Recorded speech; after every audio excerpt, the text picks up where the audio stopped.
students, welcome back to our channel Sigma Institute of Excellence। तो my name is Zara Rathore और आज मैं आप लोगों को स्टैंडर्ड 10 का सोशल साइंस का चैप्टर नंबर 2 समझाऊंगी, जो कि है cultural heritage of India, traditional handicraft and fine arts. तो इससे पहले वाला जो चैप्टर था चैप्टर 1, उसके अंदर कल्चर फिर हेरिटेज ऑफ इंडिया उसके बारे में बताया था, जिसका वीडियो हमारे चैनल पे ऑलरेडी अपलोडेड है, तो आप लोग प्लेलिस्ट में जाके देख सकते हो।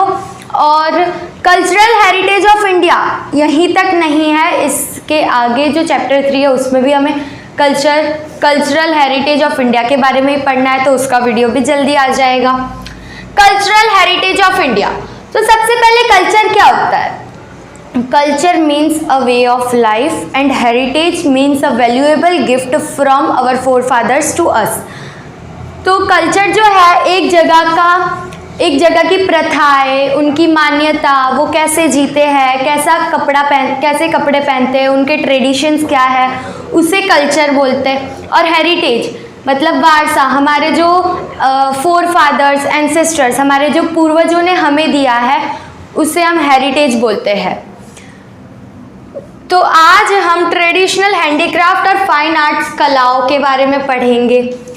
India is a country of rich cultural heritage. India जो है वो एक ऐसी कंट्री है जिसका कल्चरल हेरिटेज जो है वो बहुत रिच है। उसके अंदर क्या आ जाता है? इट इंक्लूड्स, उसके अंदर क्या आता है? Materialistic and genetical heritage. तो उसके अंदर मटेरियलिस्टिक हेरिटेज, इंडिया जो है वो कल्चरल हेरिटेज, इंडिया का जो कल्चरल हेरिटेज है वो बहुत रिच है। उसके अंदर मटेरियलिस्टिक भी आ जाता है, मटेरियलिस्टिक हेरिटेज और जेनेटिकल हेरिटेज। अब जेनेटिकल हेरिटेज मतलब क्या होता है? एक बच्चा जब पैदा होता है तो उसके अंदर उसके मम्मी पापा के गुण आ जाते हैं उसके पैदा होने पे, तो उसे हम जेनेटिक इनहेरिटेंस बोलते हैं। A child inherits physical and mental characteristics from the parents by birth। जब पैदा होता है बच्चा तो उसके अंदर मेंटल या फिजिकल कैरेक्टरिस्टिक्स आते हैं उनके मम्मी पापा के, तो उसे हम जेनेटिकल इनहेरिटेंस बोलते हैं। जेनेटिकल इनहेरिटेंस क्या होता है? एक बच्चा जब पैदा होता है उसके अंदर उसके मम्मी पापा के फिजिकल और मेंटल कैरेक्टरिस्टिक्स आते हैं, उसे हम जेनेटिकल इनहेरिटेंस बोलते हैं। Whereas house, land, estates like properties obtained from ancestors is called material heritage। तो जेनेटिक इनहेरिटेंस जो होता है, एक बच्चा जब पैदा होता है उसके अंदर उसके मम्मी पापा के गुण आते हैं, फिजिकल या तो मेंटल, ठीक है, तो उसे हम जेनेटिक इनहेरिटेंस बोलते हैं। और लैंड, प्रॉपर्टी, ऐसी जो चीज़ें होती है, लैंड, प्रॉपर्टी, घर, ये सब जो हमारे पूर्वजों से हमें मिलती है, दादा दादी, दादा नाना पापा, उनसे जो हमें मिलती है उसे हम बोलते हैं material heritage.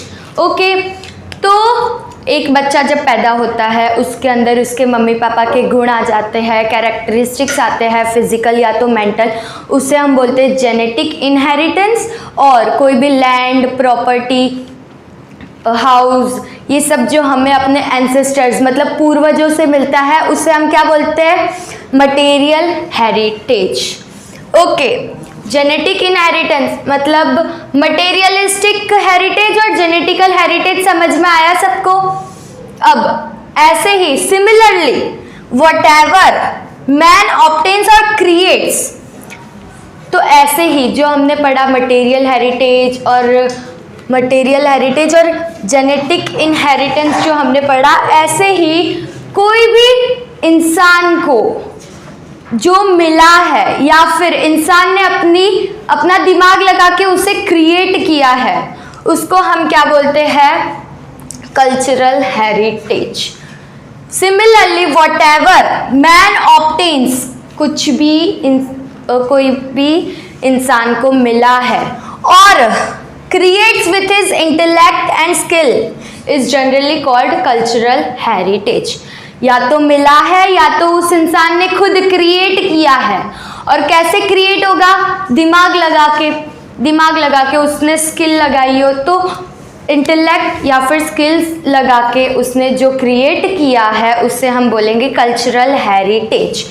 In the same manner traditions, customs, rituals and special types of lifestyle adopted by our ancestors, इसी सेम मैनर से अगर हम बोले तो ट्रेडिशंस मतलब जो ट्रेडिशंस, कस्टम्स, परंपराएं जो होती है, रिचुअल्स मतलब कोई भी जैसे शादी होती है उसमें अलग अलग रिचुअल्स, परंपराएं होती है। फिर स्पेशल टाइप्स ऑफ लाइफस्टाइल, रहने का तरीका, कपड़े पहनने का ढंग, जैसे कि साड़ी पहनते हैं तो ये सब एक लाइफस्टाइल है कि ये लोग ऐसे जीते हैं, ये लोग ऐसे जीते हैं। Okay, lifestyle adopted by our ancestors, हमारे पूर्वज जो करते थे। हमें कैसे पता चला कि हमें ऐसे रहना है, ये त्योहार ऐसे मनाना है? हमें कैसे पता चला? हमारे पूर्वजों से, हमारे दादा दादी के पापा मम्मी करते थे, उसके बाद फिर उनसे दादा दादी सीखे, फिर उनसे हमारे मम्मी पापा सीखे, फिर हमें उनसे पता चला। तो हमें हमारे पूर्वजों से पता चला कि कौन सा फेस्टिवल कैसे मनाना है, हमें कैसे रहना है। Is also known as cultural heritage. तो traditions, customs, rituals, special types of lifestyle adopted by our ancestors, हमारे एंसेस्टर्स जो करते थे, हमारे एंसेस्टर्स जैसे त्योहार मनाते थे, उनकी लाइफस्टाइल जैसी थी, तो हमें हमारी लाइफस्टाइल ऐसी क्यों मिली? हमारे एंसेस्टर्स जो थे उन्होंने हमें ये लाइफस्टाइल दी है, तो इसे हम कल्चरल हेरिटेज बोलते हैं। तो सबसे पहले हमने क्या देखा? जेनेटिकल हेरिटेज, जिसके अंदर क्या था? एक बच्चा पैदा होता है, उसके अंदर उसके मम्मी पापा के फिजिकल या मेंटल कैरेक्टरिस्टिक्स जब आते हैं तो उससे हम क्या बोलते हैं? Genetic inheritance. उसके बाद मटेरियल हेरिटेज, जो हमारे पूर्वजों से हमें प्रॉपर्टी, लैंड, घर, ये सब जो मिला है उसे हम क्या बोलते हैं? Material heritage. और फिर हमने देखा कल्चरल हेरिटेज, कोई भी इंसान को कुछ मिला है या फिर उसने क्रिएट किया है उसके इंटेलेक्ट और स्किल से, उससे हम कल्चरल हेरिटेज बोलते हैं। कल्चरल हेरिटेज के अंदर ट्रेडिशंस, कस्टम्स, रिचुअल्स, ये सब भी आ गया, लाइफस्टाइल भी आ गई, जो हमारे पूर्वज जो जैसे जीते थे वो सब हमारे कल्चरल हेरिटेज में आ गया। In addition other matters like education, farming, trade, rules and regulations for daily life, festivals, entertainment, art and handicraft, beliefs and skills are also included in cultural heritage। तो इसके अंदर और भी क्या क्या आ गया कल्चरल हेरिटेज के अंदर? Education, farming, trade, rules, regulations. हमारे डेली लाइफ में हम उठ के ब्रश करते हैं, नहाने जाते हैं, ये सब हमारे डेली लाइफ के रूल्स और रेगुलेशंस है। फिर फेस्टिवल्स कैसे सेलिब्रेट करना है, ये सब। फिर entertainment, art, handicraft, belief, skills, ये सब जो है ये सब भी कल्चरल हेरिटेज में आ गया। कल्चरल हेरिटेज जो है वो हमारे एंसेस्टर्स ने हमें जो दिया है वो है। ठीक है, ओके।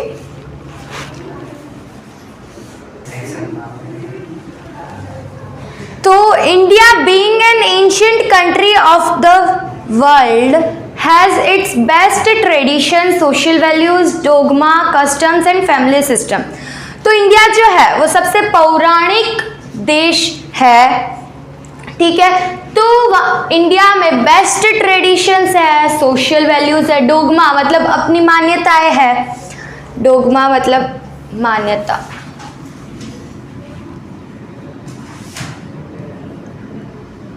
मान्यताएं, ठीक है। कस्टम्स और फैमिली सिस्टम्स, अपनी अपनी परंपराएं है, फैमिली सिस्टम है। तो हमारी ये ड्यूटी बनती है कि हमें हमारा कल्चरल हेरिटेज जो है उसे बचाना चाहिए, आगे बढ़ाना चाहिए, प्रिजर्व करना चाहिए, प्रिजर्व करना चाहिए। There are references of 64 arts in our ancient literature, मतलब हमारे जो एंशियंट लिटरेचर है उसके अंदर 64 आर्ट्स के रेफरेंसेस है, और हमारे जो कृष्ण भगवान थे उनको 64 आर्ट्स आते थे। तो 64 आर्ट्स के अंदर क्या क्या है? हैंडीक्राफ्ट है, वर्कमैनशिप स्किल्स है, कसब ये अ काइंड ऑफ एम्ब्रॉयडरी है, फिर art, drawing, music, dramatic art and dance etcetera. तो India being an ancient country of the world has its best traditions, social values, मान्यता, कस्टम्स एंड फैमिली सिस्टम। तो India जो है वो एक पौराणिक देश है जिसके अंदर बेस्ट ट्रेडिशन, सोशल वैल्यूज, अपनी इंडिया की अपनी मान्यताएं हैं, फिर कस्टम्स है, फैमिली सिस्टम है। तो हमारी ये ड्यूटी बनती है कि हमें हमारा जो कल्चरल हेरिटेज है उससे बचाना चाहिए और आगे बढ़ाना चाहिए। तो there are references of 64 arts, 64 arts के रेफरेंसेस है हमारे पौराणिक लिटरेचर के अंदर, जो है हैंडीक्राफ्ट, वर्कमैनशिप, कसब, art, drawing, music, dramatic art and dance. ठीक है, तो अवर एंशियंट करेंसीज, हमारी जो एंशियंट करेंसीज, हमारी जो पौराणिक करेंसीज जो होते थे, जैसे 50 रुपए का वो सिक्का होता था, वो सब भी बहुत वैल्यूएबल होता था। Our ancient currencies were also valuable. Prosperity मतलब समृद्धि, इंडिया की जो समृद्धि है was main attraction for visitors to attack India. जो इंडिया में घूमने आते थे विजिटर्स, उनका मेन अट्रैक्शन था हमारी इंडिया की समृद्धि। तो वो उनका मेन अट्रैक्शन था जो उन्हें अट्रैक्ट करता था इंडिया पे अटैक करने के लिए। Today the education of yoga, yoga का जो एजुकेशन है has been considered as a part of cultural heritage. तो अब योगा का एजुकेशन जो है वो भी कल्चरल हेरिटेज का एक पार्ट माना जाता है, which has been accepted by the whole world. और सिर्फ इंडिया ने नहीं, पूरे वर्ल्ड ने उसको ऐसे एक्सेप्ट किया है। तो इसीलिए 21 जून जो है उसको वर्ल्ड योगा डे की तरह सेलिब्रेट किया जाता है, सिर्फ इंडिया में नहीं, होल वर्ल्ड, पूरे वर्ल्ड में। तो इस पैराग्राफ में क्या था? India being an ancient country of the world, India जो है वो सबसे पौराणिक देश है वर्ल्ड का। तो उसके अंदर अपने कुछ मान्यताएं हैं, अपने कुछ कस्टम्स हैं, अपने कुछ ट्रेडिशंस है। तो हमें हमारी ड्यूटी बनती है कि हमें हमारा कल्चरल हेरिटेज जो है उससे बचा के आगे बढ़ाना चाहिए। तो यहाँ पर 64 आर्ट्स लिखे गए हमारे पास रेफरेंस के लिए, 64 आर्ट्स है हमारे एंशियंट लिटरेचर में, जो कि है हैंडीक्राफ्ट, वर्कमैनशिप, कसब, art, drawing, music, dramatic art और डांस। तो हमारी एंशियंट करेंसीज जो थी वो भी बहुत वैल्यूएबल थी। हमारी इंडिया की समृद्धि जो है वो विजिटर्स का मेन अट्रैक्शन है, वो अट्रैक्ट करता है विजिटर्स को इंडिया पे अटैक करने को। फिर आज योगा जो है उसको भी, योगा का जो एजुकेशन है उसको भी कल्चरल हेरिटेज का एक पार्ट माना जाता है, सिर्फ इंडिया में नहीं, पूरे वर्ल्ड में। तो इसीलिए 21 जून को वर्ल्ड योगा डे मनाया जाता है पूरे वर्ल्ड में। In this chapter we will learn about varied art and craft of India. तो इस चैप्टर के अंदर हम अलग अलग आर्ट और क्राफ्ट के बारे में पढ़ेंगे, इंडिया के अलग अलग आर्ट और क्राफ्ट के बारे में पढ़ेंगे। आर्ट ऑफ इंडियन आर्टिसंस, तो art of Indian artisans, the beauty of Indian cultural heritage is lying in traditional art of its artisans. Artisans का मतलब क्या होता है? कारीगर। जो art of Indian artisans, artisans का मतलब होता है कारीगर। The beauty of Indian cultural heritage, जो इंडियन कल्चरल हेरिटेज की ब्यूटी जो है वो किसके अंदर है? ट्रेडिशनल आर्ट और उसको उस आर्ट को जिसने बनाया है उनमें, आर्ट को जो आर्टिसंस ने बनाया है उनके अंदर इंडियन कल्चरल हेरिटेज की ब्यूटी है।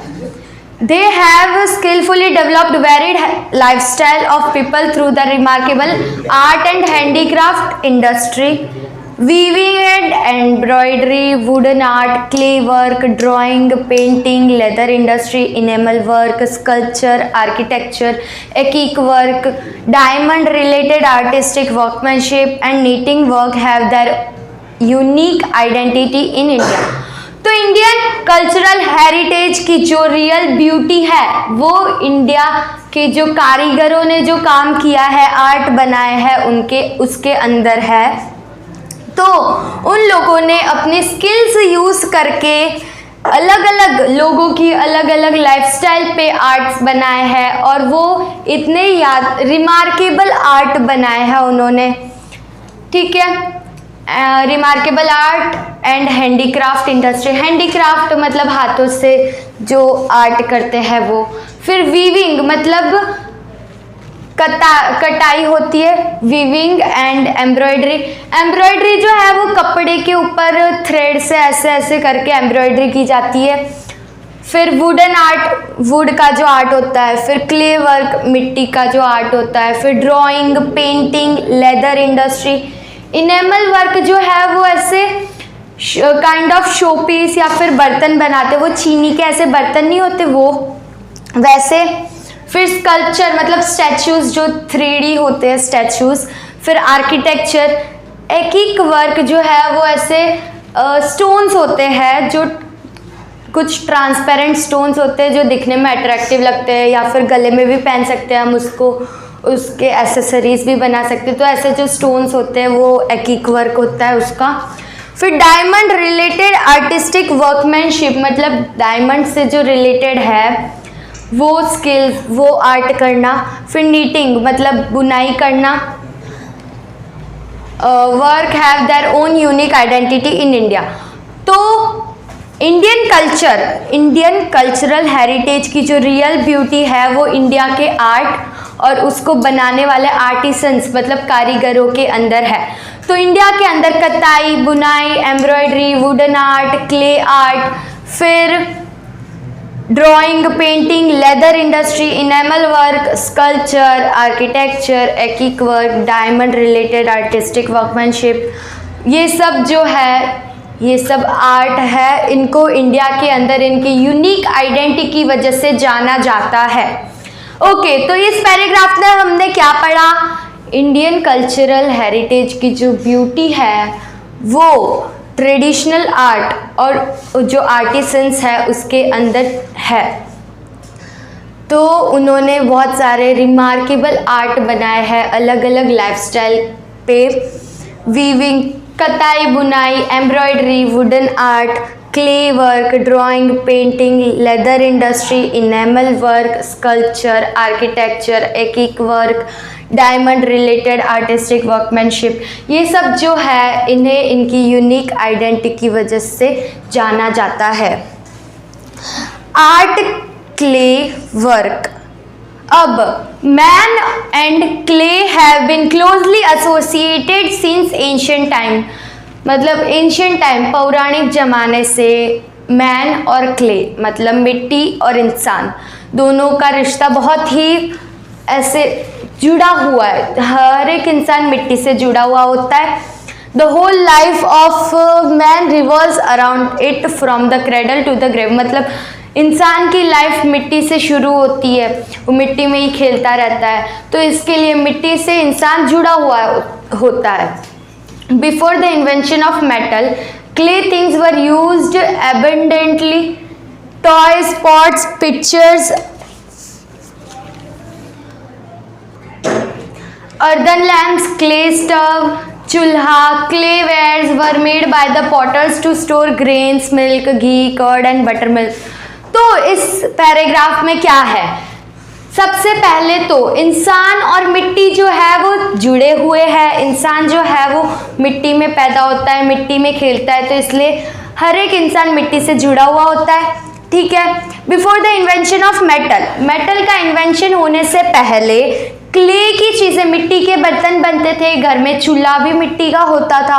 Clay things were used abundantly, मतलब इनफ, एबंडेंटली का मतलब होता है इनफली।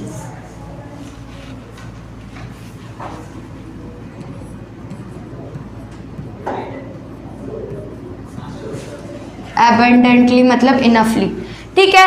तो मेटल का इन्वेंशन होने से पहले क्ले की चीज़ें बनाई जाती थी, खिलौने, मटपॉट मटके, पिक्चर्स मतलब घड़ा, अर्दन लैम्प्स, क्ले स्टव मतलब चूल्हा, जो ऐसे गांव में अभी भी हम देखें ना तो आधी से ज़्यादा चीज़ें मिट्टी की होती है, गांव में चूल्हे जलते हैं। ऐसे हमारे यहाँ गैस चलते हैं, लेकिन गांव में अगर हम जाए तो वहाँ चूल्हे होते, फिर मिट्टी के बर्तनों में खाना बनाते, मिट्टी के बर्तनों में खाते हैं। क्ले वेयर्स का मतलब स्मॉल प्रोडक्ट्स, बेचने के लिए जो छोटी छोटी चीज़ें बनाते हैं, वो were made by the potters to store grains, मतलब छोटे छोटे चीज़ें बनाते थे ताकि वो उसके अंदर ग्रेन्स जो है वो स्टोर करके रख सके, मिल्क स्टोर करके रख सके, घी स्टोर करके रख सके, कर्ड दही स्टोर करके रख सके, बटर मिल्क। तो क्ले के छोटे छोटे मिट्टी के छोटे छोटे बर्तन बनाते थे जिसके अंदर वो मिल्क, घी, बटर मिल्क, कर्ड, ग्रेन्स ये सब स्टोर करके रख सके। पॉटर्स मतलब मिट्टी के बर्तन बनाने वाला। अब मैक्सिमम किचन वेयर्स मतलब ज़्यादा से ज़्यादा किचन की जो चीज़ें थी, किचन में जो खाना बनाने के लिए वो जो ऐसे चूल्हा, फिर ये सब जो चीज़ें थी वो ज़्यादा से ज़्यादा मिट्टी से ही बनती थी। The walls of the houses, क्यूबास मतलब हट्स, क्यूबास मतलब huts, were plastered by the paste of cow dung and clay. तो कच्चा हाउस जो होता था वो मिट्टी से बनता था। अभी भी हम गांव में जाएंगे तो कुछ कुछ घर ऐसे होते जो जिसके ऊपर गोबर या फिर मिट्टी से ऐसे लेप किया हुआ होता है, प्लास्टर किया होता है। We have got many clay utensils of red color that belong to Lothal, Mohenjodaro and Harappa culture of ancient time. तो हमें कुछ ऐसे बर्तन मिले हैं मिट्टी के लाल कलर के जो एंशियंट टाइम के हैं, मोहनजोदारो, हड़प्पा और लोथल को बिलोंग करते हैं, उनके कल्चर को बिलोंग करते हैं। हमें कुछ ऐसे मिट्टी के बर्तन मिले हैं। ओके, पॉटर्स व्हील मतलब वो जो ऐसे मिट्टी के बर्तन बनाने के लिए वो ऐसे चक्रा नहीं होता, वो ऐसे घूमता है, फिर उस पर शेप देते हैं, तो वो पॉटर्स व्हील बोलते हैं उसको। Potter's wheel is considered to be the best device for clay work in ancient India. पौराणिक टाइम मतलब एंशियंट इंडिया मतलब पहले से ये जो पॉटर्स व्हील है वो मिट्टी का वर्क करने के लिए बेस्ट डिवाइस माना जाता है। Okay, in present time also we can see Garba in Navratri, मतलब picture having holes containing earthen lamp inside. तो ऐसा घड़ा होता है जिसके ऐसे होल्स होते हैं, आप वो फोटो देख सकते हो गूगल पे, ऐसे होल्स होते हैं, उसके अंदर वो दिया जैसा कुछ रखते हैं नवरात्रि में, गरबा में। ओके, तो India was famous for producing the baked utensils of baked clay as well as unbaked clay terracotta since ancient time. तो इंडिया जो है वो प्रोड्यूस करता था और उसमें वो फेमस था, प्रोड्यूस करता था बेक्ड क्ले मतलब मिट्टी के जो बर्तन है वो बनाने में, और अनबेक्ड क्ले मतलब बेक किए हुए क्ले, बेक की हुई मिट्टी मतलब जलाई हुई मिट्टी, और उसके यूटेंसिल्स बनाने में और अनबेक्ड क्ले बनाने में भी वो इंडिया जो है वो फेमस था एंशियंट टाइम से ही। This is known by seeing remains of old and handmade clay utensils found from Nagarjuna, Kaunda in South India and Laghnaj, Mehsana district. तो ये हमें कैसे पता चला कि इंडिया जो है वो एंशियंट टाइम से फेमस था मिट्टी के बर्तनों के लिए, क्योंकि हमें कुछ ऐसे मिट्टी के बर्तन मिले हैं, इसलिए हमें पता चला। ओके, तो इस पैराग्राफ में हमने क्या पढ़ा कि मैन और क्ले मतलब इंसान और मिट्टी जो है वो बचपन से ही आपस में जुड़े हुए हैं। हमारे इंडिया जो है उसके अंदर जब मेटल का इन्वेंशन नहीं हुआ था तब से मिट्टी के बर्तन बनाए जाते थे, उसके खिलौने बनाए जाते थे। ओके, तो ज़्यादा से ज़्यादा किचन की जो चीज़ें थी वो मिट्टी से बनाई जाती थी, जिसके अंदर आते थे toys, pots, pictures, earthen lamps, clay stove मतलब चूल्हा, clay wares were made, potter जो क्ले के बर्तन ये सब बनाने वाले जो थे वो क्ले की ऐसे डब्बे जैसे छोटी छोटी चीज़ें बनाते थे, जिसके अंदर दही, दूध, छाछ, ग्रेन्स ये सब हम स्टोर करके रख पाए। मैक्सिमम ज़्यादा से ज़्यादा किचन की जितनी भी चीज़ें थी वो मिट्टी से बनती थी। घर की दीवारें भी मिट्टी से बनती थी तब। जो ऐसे हट्स जो होती है, जो कच्चा हाउस जो होता है उसके ऊपर गोबर का या फिर मिट्टी का ऐसे प्लास्टर किया जाता था।